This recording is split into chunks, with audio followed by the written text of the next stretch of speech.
Bom dia, boa tarde, Cornélia.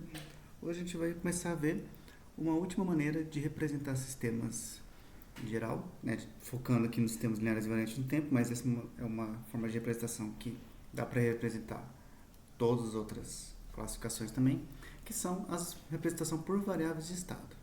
Né? O que são variáveis de estado? As variáveis de estado de um sistema é o mínimo conjunto de variáveis que você precisa saber para conhecer todo o funcionamento do seu sistema. Tá? Então, variáveis de estado, a definição, é o mínimo conjunto de variáveis. Então, é o mínimo conjunto de variáveis que descrevem completamente um sistema. Tá? Se eu conhecer o comportamento de todas as variáveis de estado do meu sistema, eu vou conseguir inferir o funcionamento de todas as outras variáveis desse sistema. Tá? Vamos pegar, por exemplo, um circuito aqui, RLC, simples. Né? Vamos supor aqui que eu tenho uma resistência, aqui eu tenho um capacitor, aqui eu tenho um indutor, nossa, belo indutor. Então aqui é a entrada, então x de t, aqui é uma resistência, aqui é uma capacitância C, aqui é uma indutância L, né? E eu desejo que minha saída, né, seja esse corrente aqui no indutor. Né?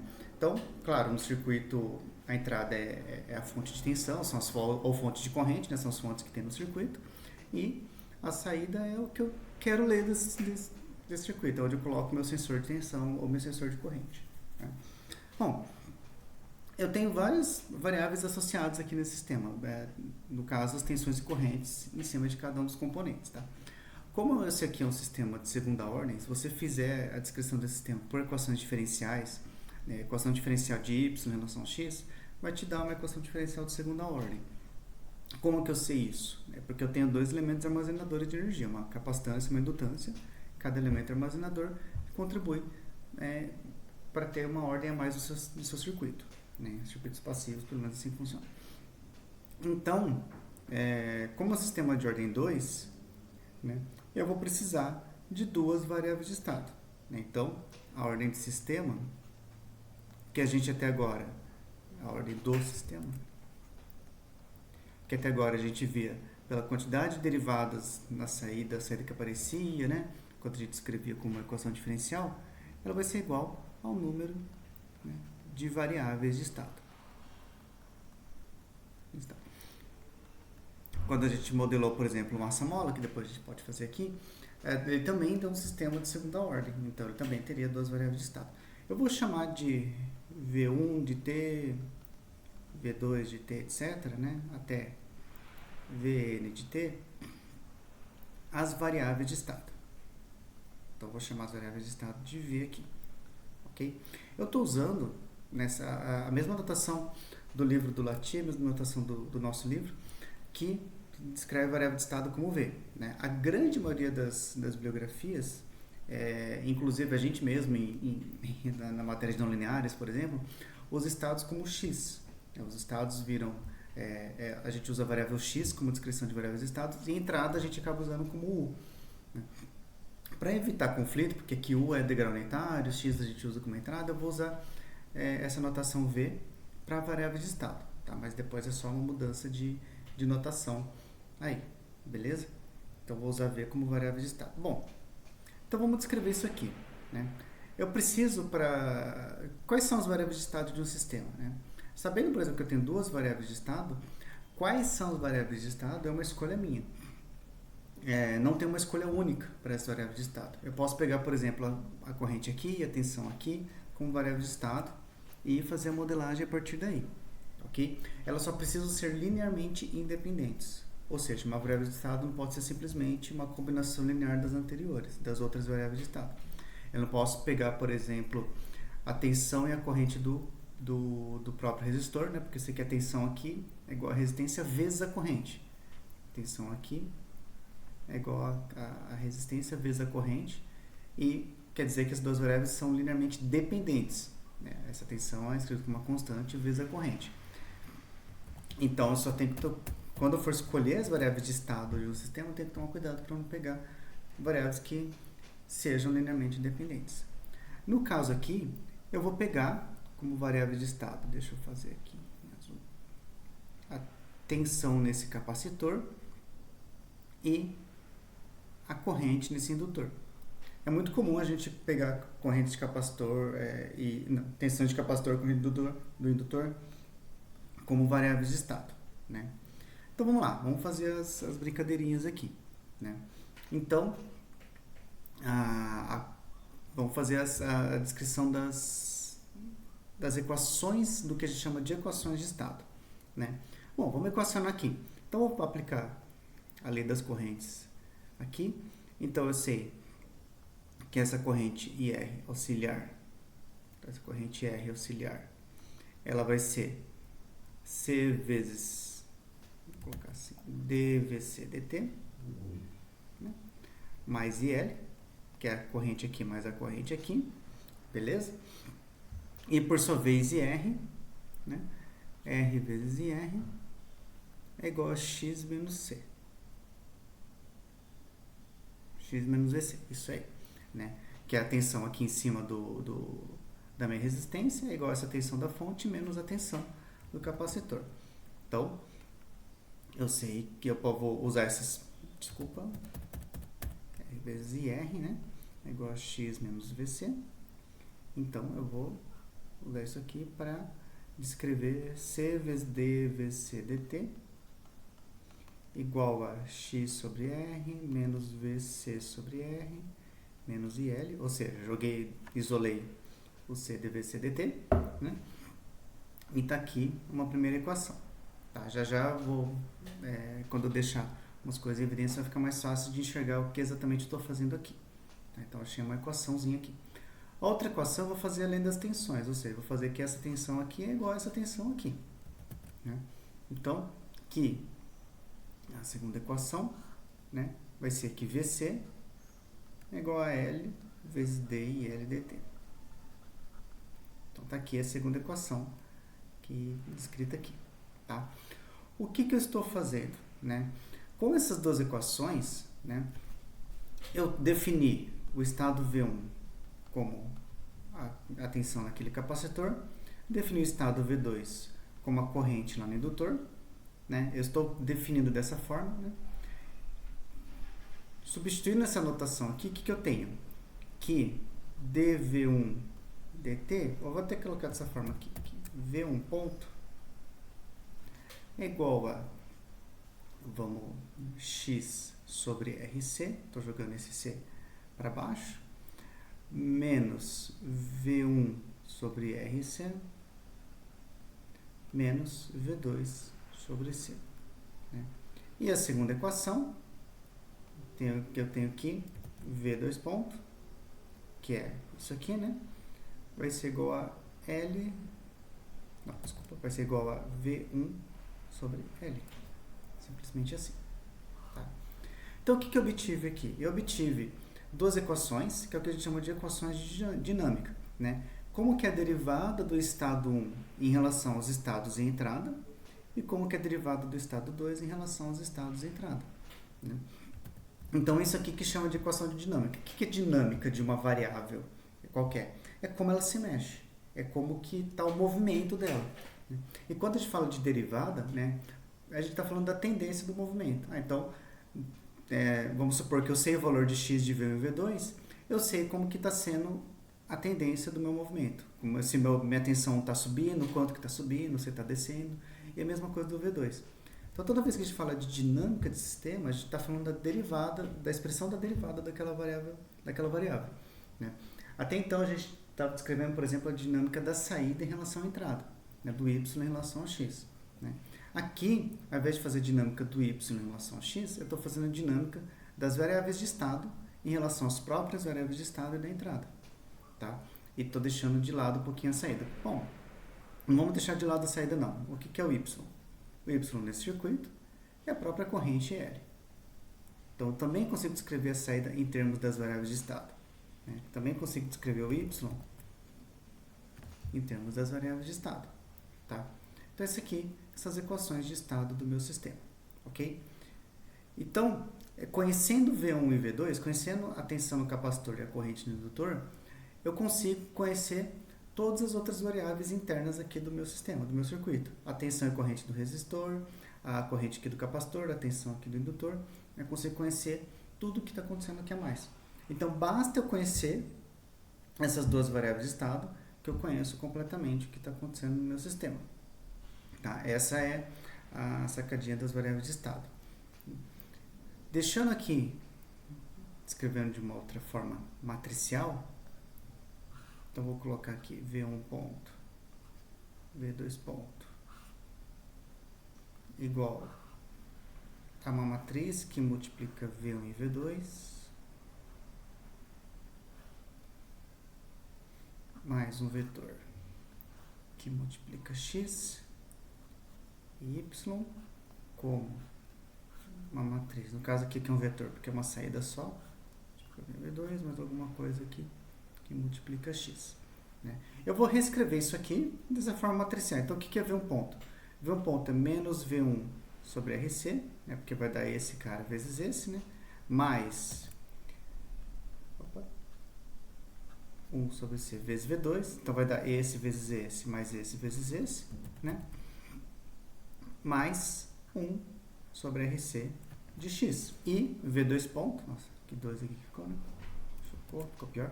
E V2 ponto é V1 sobre L. Então, vai ser 1 sobre L vezes V1, mais 0 vezes V2, mais 0 vezes x. Né? E o que é o Y? O Y é simplesmente V2. Então, é 0 V1, mais 1 vezes V2, mais 0 vezes x. Né? Então, se eu chamar isso aqui simplesmente de V, do meu vetor de estados, vou chamar isso aqui de uma matriz A. Vou chamar isso aqui de uma matriz B. Vou chamar isso aqui de uma matriz C. Vou chamar isso aqui de uma matriz D. Então, vou colocar aqui embaixo. Então, meu sistema está sendo descrito dessa forma, como V ponto, que é isso aqui, né, o V ponto, igual a vezes V, mais um B vezes X, e Y é igual a C vezes V, mais o D vezes X. Aqui, todos os elementos aqui são constantes, né, porque eu tenho que conhecer resistência, capacitância, indutâncias, né, e está aqui a descrição do meu sistema, V ponto igual a V mais BX, e Y igual a CV mais DX. Está aqui a descrição de estados do meu sistema. Então, eu consigo descrever o meu sistema com essa equação, com esse, o que a gente chama de equação de estados. Equação de estados. Para a gente traçar o paralelo, vamos aproveitar isso que a gente acabou de fazer para tentar escrever as equações em termos de equações diferenciais. Vamos pegar essas duas equações aqui. Na verdade, vamos pegar essas três equações aqui, que a gente descreveu dessa maneira matricial. Vamos tentar descrever como uma única equação diferencial, que é o que a gente está acostumado, que é o que a gente sabe resolver até o momento, equações diferenciais. Né? Então, por exemplo, eu tenho aqui que V1 ponto. Eu vou já trocar y por V2, tá? Então, aqui eu teria que V1 ponto igual a x sobre RC, menos V1 sobre RC, menos y sobre C. Né? E y ponto é igual a V1 sobre L. Né? Então, aqui eu teria essa equação. Eu vou pegar o V1, então, escrever como L vezes y ponto e trocar aqui em cima. Então, o que eu vou ter aqui como resultado? O que eu vou ter aqui como resultado? Que V1 ponto. O que é V1 ponto? É Ly ponto ponto é igual a x sobre RC menos V1 menos Ly ponto sobre RC menos y sobre C. E aqui eu obtive uma equação diferencial, que é L vezes P quadrado y, L vezes P quadrado, mais L sobre RC, P, mais 1 sobre C, vezes y, igual a 1 sobre RC, vezes x. Eu obtive aqui, então, uma equação diferencial. Qual que é a ordem da equação diferencial? De ordem 2, porque aparece uma derivada segunda do y. Então, aqui eu tenho uma equação diferencial de ordem 2. Essas duas representações, elas são equivalentes. Tá? Então, essa representação aqui, ela é equivalente a esta representação toda aqui. Tá? Quais são as diferenças? Né? Vamos olhar esse cara, né, em relação a esse aqui. As diferenças são, né, o fato que aqui eu estou escrevendo meu sistema como uma única equação de ordem 2, e aqui eu estou descrevendo como duas equações de ordem 1. Né? Então aqui fica, quando a gente está acostumado a escrever as equações diferenciais ordinárias como uma equação de ordem n, e aqui eu estou escrevendo como n equações de ordem 1. Então, ao invés de escrever como uma única equação gigante de ordem n, eu estou escrevendo como n equações de ordem 1. É como se eu estivesse quebrando o meu problema. Né? Em vez de descrever a dinâmica completa do meu y em relação ao x, né, como que fica o comportamento da saída em relação à entrada, eu estou quebrando em várias partes. Eu estou falando, então eu vou descrever a dinâmica dessa variável e dessa variável, né, que daí eu vou descrever, eu estou pegando várias variáveis, então eu vou descrever como dinâmicas de ordem 1, né, e depois eu componho, uso essas variáveis de estado para compor a minha saída. Né? Então, essa aqui está sendo basicamente uma das diferenças.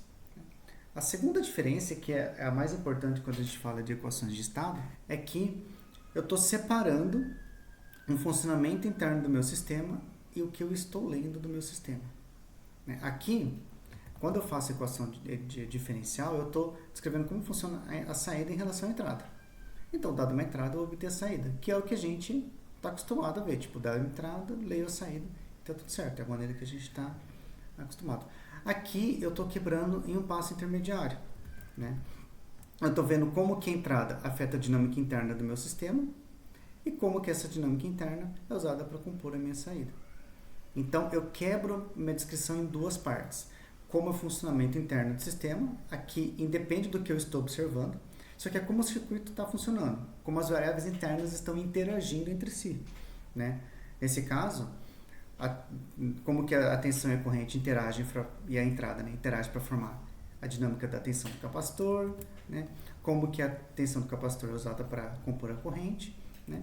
Então, essa primeira equação, ela me diz sobre o funcionamento interno do sistema. Né? Para descrever essa primeira equação, eu nem preciso saber qual que é a saída. Eu nem preciso saber onde está meu sensor. Se eu quiser depois mudar o meu sensor de lugar, colocar, eu não quero mais a corrente aqui nesse indutor, agora eu quero a corrente nesse capacitor, por exemplo. Né? A primeira equação vai ficar inalterada, porque aqui eu estou descrevendo o funcionamento interno do meu sistema, como é a interação entre as variáveis. Né? E depois que eu calculo essa interação interna, depois que eu descrevo essa interação interna, aí que eu descrevo a minha saída. Aí que eu falo, então o meu sensor está aqui, eu tenho esse circuito, ele funciona de tal forma, e o meu sensor está em tal posição. Né? Isso é legal porque a gente vai ver logo logo que entender como que o sistema funciona internamente pode te trazer mais informações sobre o sistema do que simplesmente fazer a relação entrada e saída, que é o que a gente tem feito até então. Tá? Então, trabalhar com variáveis de estado me permite dizer sobre o funcionamento interno do sistema de maneira separada ao que eu estou vendo do meu sistema, ao que eu estou observando do meu sistema. Beleza? E por que esse nome é variáveis de status? Né? Porque essas variáveis me dizem qual que é o estado do meu sistema a cada instante de tempo. Né? Conhecendo, por exemplo, minha entrada e meu estado a cada instante de tempo, eu sei qual que vai ser o estado e como que vai ser o próximo estado também. Né? Como que está sendo a tendência desse estado. Tipo, no próximo instante de tempo que for analisar, né, a tendência do meu estado ele vai estar em tanto. Tipo, vai estar apontando para cá ou apontando para cá, subindo uma variável, descendo a outra, com que taxa de variação elas estão subindo e descendo.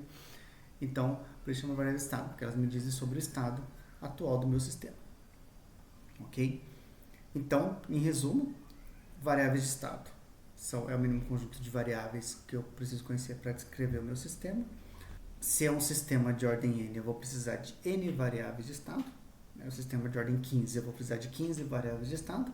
Né? E eu consigo descrever como essas 15 equações diferenciais de ordem 1. Né? Como 15 equações separadas de ordem 1. E o que a gente vai ver nessa terceira parte aqui da disciplina, né, que é a variável de estado, primeiro, como que a gente obtém essa representação a partir das outras que a gente já conhece e como que a gente passa também de estados para as outras representações, né, como é que eu passaria de uma maneira mais direta de uma representação para outra, né? Aqui a gente já viu mais ou menos como é que funciona, mas tem maneiras mais sistemáticas que a gente vai ver já na próxima aula. E como que a gente caracteriza a resposta desse sistema, como é que eu calculo as variáveis de estado, a solução dessas equações diferenciais de ordem 1. Então a gente vai precisar calcular a solução da equação diferencial de ordem 1, só que agora ela é matricial, né? Então a gente facilitou em diminuir a ordem, mas dificultou em aumentar a dimensão, né, das constantes. E como que a gente usa as respostas para caracterização de estabilidade, que é o que nosso objetivo primário aqui nessa disciplina. Beleza? Então é isso, gente. Valeu!